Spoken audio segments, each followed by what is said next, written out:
Watching Kyle's unboxing videos again? Yeah, he always finds the coolest... No way! A robot dog? Gotta ask where he got it. Or use your Samsung Galaxy S24 Ultra. Just draw a circle around the dog on your screen, and it shows you where to buy it right in the app. Whoa, I just learned a new trick. And that for once, I beat Kyle to the next big thing. Circle it, find it with the new Galaxy S24 Ultra and circle the search with Google. Get yours now at Samsung.com. Internet connection required. Results may vary based on visuals. Welcome to Miracle Moment. This is the new mommy season that will absolutely rock your world, up-level your mama game, and skyrocket your business. I'm your host, Ray Ireland, and brand new mama. Like every new mama out there, I enjoyed those quiet, precious moments of those first few months. But after that, there was this stirring in my heart to lean back into business and activate my entrepreneurial brain. I went into a business partnership with a financially failing podcast production company and turned it into a multi-six-figure production house with over 65 million downloads in just a few months. It's been a roller coaster, and I've learned some unforgettable lessons. As a mamapreneur, I know how challenging it can be to balance work, family, and self-care and still see the everyday miracles. So each week, I'll share stories of women who have defied the odds to pursue their dreams of motherhood while also building successful businesses. This show will open your eyes so you can see the miracles around you. With more awareness, more miracles will show up. Light a fire in your soul, mamas. You deserve it. What is up with this experience of having so much guilt around self-care? And now I know mamas that are like, I don't care, I do my thing. But even those moms, when I get on the phone with them, things happen, things change. There's just this guilt that is attached. I don't know if it's societal. I don't know if it's just ingrained in our bodies to be these nurturing caregivers. And when we're not, it just eats away at us. But definitely something worthwhile talking about, because since it is so deeply ingrained in our system, in our body, in our chemistry, as new moms to just give and give and give and empty out our cup, there's got to be some strong pull for the opposite to happen. There's got to be a strong pull to make sure that self-care comes into play. It's about taking like an offensive stand versus a defensive stand when it comes to self-care. So that's what we're going to dive into today. So first and foremost, you got to understand the guilt. Explore why this guilt is arising around your self-care. You can even explore this topic societally or within your networks and with your friends and other women that are in the same spot. I think there are definitely some societal expectations versus there are also some personal needs. I know my personal guilt comes from all of the above, but you definitely want to just take a little bit of time to ask those questions. So that way you can understand really where is that guilt coming from in the first place. When you know where you're going to be able to go deeper into kind of problem solving and taking that offensive stand. So to do that, you need to really define what is me time and why is it essential for my mental health and well-being? Well, you're on this podcast, so you probably already get that, yes, it is essential for you and your well-being. Of course, because when you have a full cup, there's overflow. That means you can give with more pure energy, more loving energy, more intentional energy. So we're not going to go so much into why, but definitely invite you again to just explore your own why. Why is it essential for you to have me time? That was the shift for me when I started really recognizing, oh, I need to make this a priority, was because I felt like I was like disconnecting from myself, or my fuse was getting shorter. I didn't have as much patience. And that's when I realized, okay, I have to do this. And me time, I think, can be defined by such a range for different women. For some women, that means taking a bath or reading a book.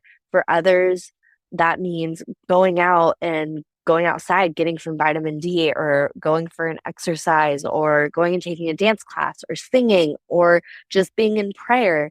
There's so many different versions of me time, and it takes awareness to first choose the correct one. So for a while there, I noticed that I was feeling depleted But my me time, my go-to experience of what I like for me time is to go work out, exercise, move my body. That's typically what makes me feel better. But what I was realizing was I was so burnt out and depleted, and then I would go do that. It would make me more tired, more drained. So I'd come back to home or to my business and feel even more drained. So I started to really play with the variety of what me time looked like and noticed that I needed to bring in more parasympathetic experiences into my body, into my nervous system. So that would mean going and getting a massage or just taking a bath, like really actually just taking time off to super relax, which is a hard thing for me as a go, go, go, very energized person. So defining it and then at times redefining your me time. And you can also look at what are your non-negotiables of self-care. Identify what self-care practices will lead you to a more healthy life balance. Like for me, I needed more relaxation. For others, they might need more activation through activities or exercise. There's so many different non-negotiables. Some could also be eating 3 meals a day or drinking enough water or taking your vitamins, taking your minerals, or maybe it's getting your nails done or hanging out with girlfriends once a week or taking yourself on a self date once a week. These are all some different examples of non-negotiables that you can set up for yourself, or maybe it's a few minutes or a few hours of quiet time. I know there's quite a range, and I've had a lot of guests on my show lately talk about this really expansive me time that they carve out for themselves in the morning. And I think for me, I know all I need is a few minutes and I feel really good and amazing. And I know that there's different times in your life and flow where sometimes 2 to 3 hours is actually going to make even more sense and actually fill my cup up even more to be able to support my family and my companies. Hey there, fabulous mamapreneurs. I've got something super special for you. Introducing Giggles and Growth, hilarious reflection prompts for the mamapreneur. So just picture this. You're journaling your way through prompts that have you giggling and reflecting like never before. Ever wondered what your business would say if it could talk? Or how about sharing the funniest thing your kids have ever said about your work? But here's the best part. These prompts aren't just about having a good laugh. They're an incredible investment in yourself and your journey as a mompreneur. Taking time for giggles and growth means giving yourself the gift of self-discovery, clarity, and personal growth. As you reflect on these entertaining prompts, you'll gain valuable insights into your business, your role as a mom and as an entrepreneur, and even find hidden gems of wisdom. And the cherry on top? It's absolutely free. No cost, no catch, just a joy-filled opportunity to embrace laughter while empowering yourself. So what are you waiting for? Unleash your laughter and embrace the growth with Giggles and Growth. Click the link in the show notes or visit www.rayireland.com/giggles-and-growth to grab your copy now. Let's make your entrepreneurial journey even more fabulous. Get your Giggles and Growth freebie today, mamas. You deserve it.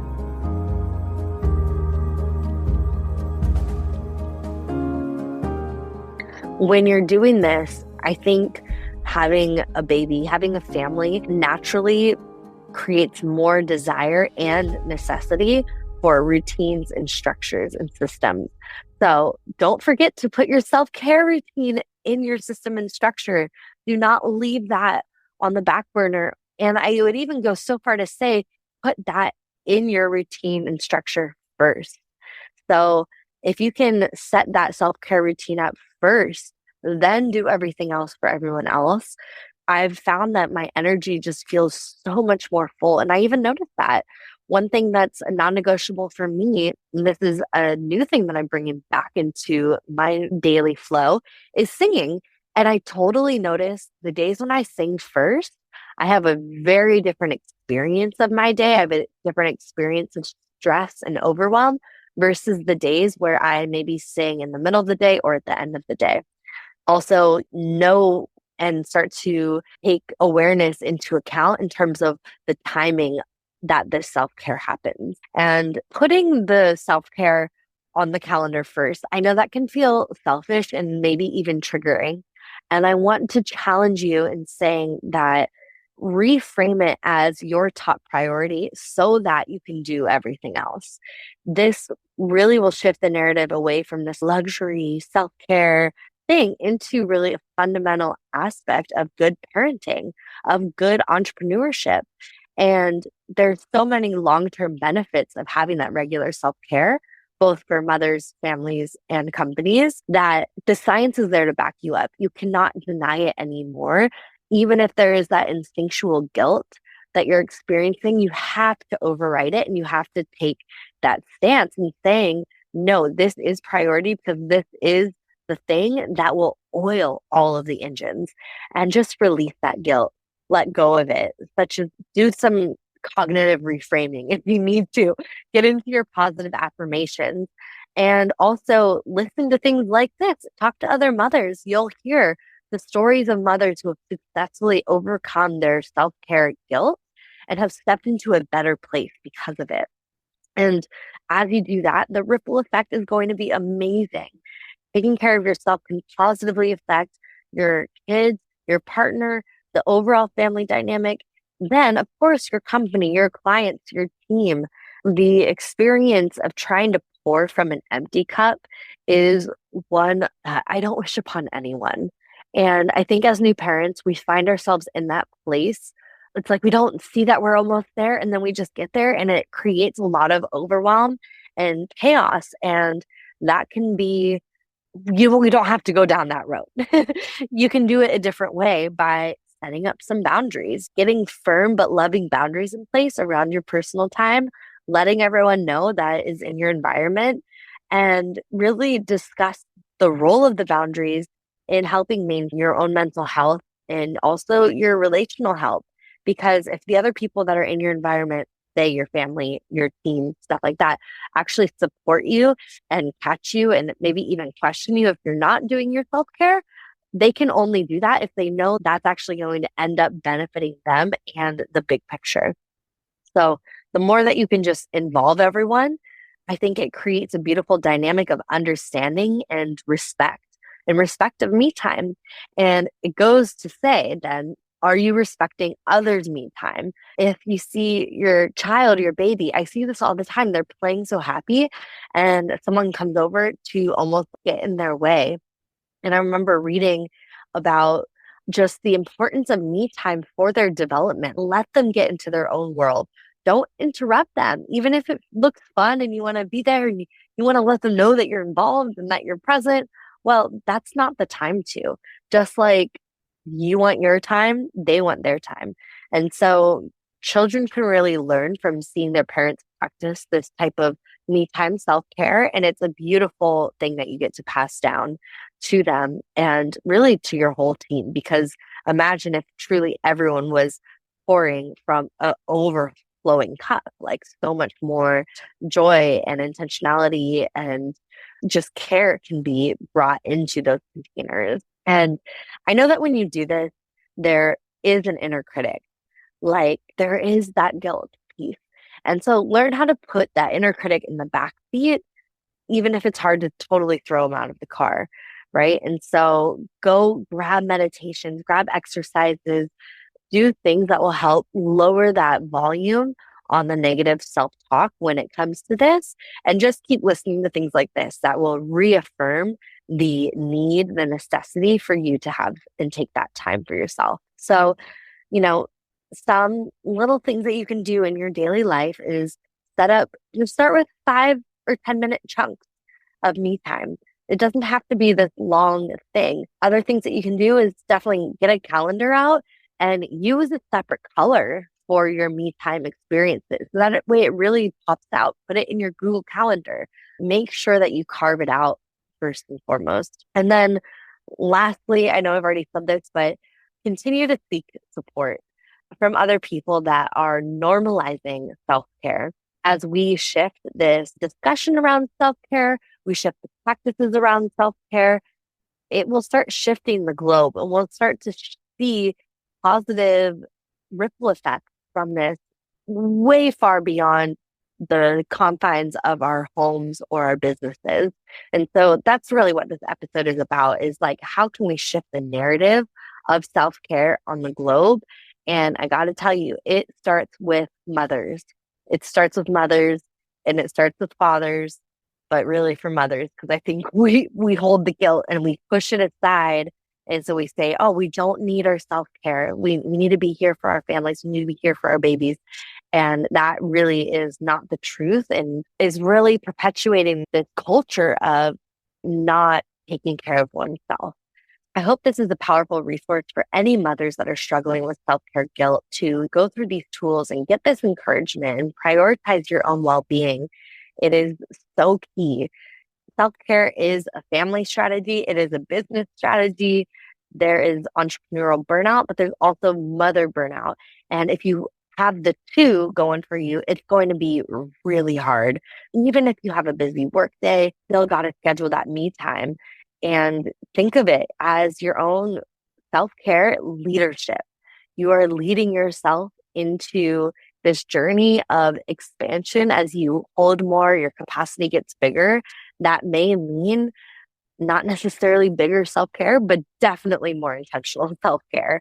It does mean bigger boundaries, and it means bigger delegation. It means bigger stance for going against that guilt-driven decision-making process to put your self-care on the back burner and to really just form these healthy habits. So that way that routine gets ingrained in you, ingrained in all those around you, all those that you're influencing, and ingrained in communities and the globe worldwide. So let's be on this mission together. Let's do this. Let's invest in our own growth, our own healing. And I know that this is going to have such a big impact on even creativity and innovation, because nothing can happen from that empty cup. All creativity and innovation and that extra nurture, extra intentionality, extra love comes from having a full cup. Hey mamas, that's a wrap for another epic episode on Miracle Moment, the new mommy season. Catch me on the internet at Ray Ireland, sharing this wild mamapreneur life. And don't forget to check out www.rayireland.com/freebies for all the resources and support while building your soul-aligned business. Are you feeling the miracles coming your way? Stay blessed, ride this miracle vibe all day long, and remember, it's all about the journey. Catch you on the next episode.